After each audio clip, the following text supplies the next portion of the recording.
Преди броени часове кацнахме от Париж. Наистина вчера вечерта късно.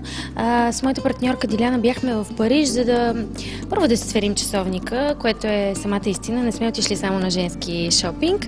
Искахме да видим какви са световните модни тенденции като цяло на живо.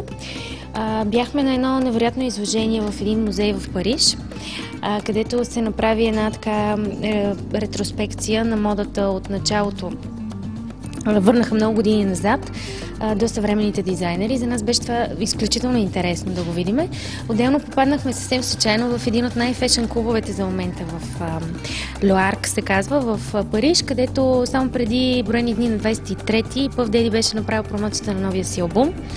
Много хубаво, много фешън хора, много интересно, много различно от това, което е в България.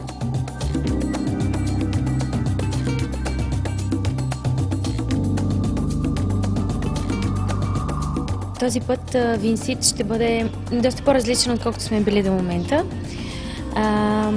Истината е, че сме заложили на крайно щури неща в тази колекция. Ще има и много стилни и много хубави модели.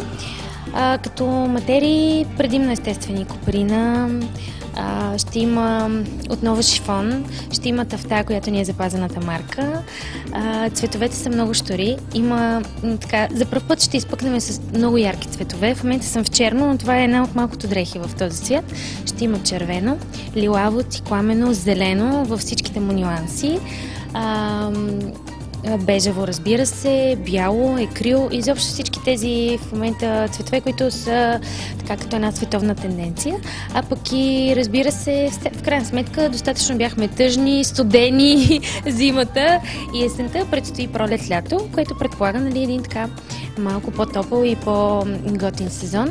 И съответно и материите и цветовете трябва да бъдат такива. Всъщност имаме 3 модела дънки вече с марката Винсит, което за нас е голяма гордост.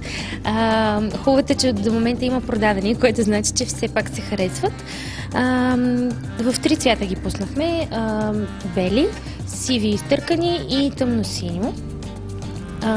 Двата модела в бяло и в тъмно синьо са класическия леко тип Чарлстон, прав модел дънка, която удължава силуета, и тъй като повечето дрехи ги правим по моя размер, явно за това и моделите са така в тази насоченост да удължават и да правят силуета по-слаб и по-висок.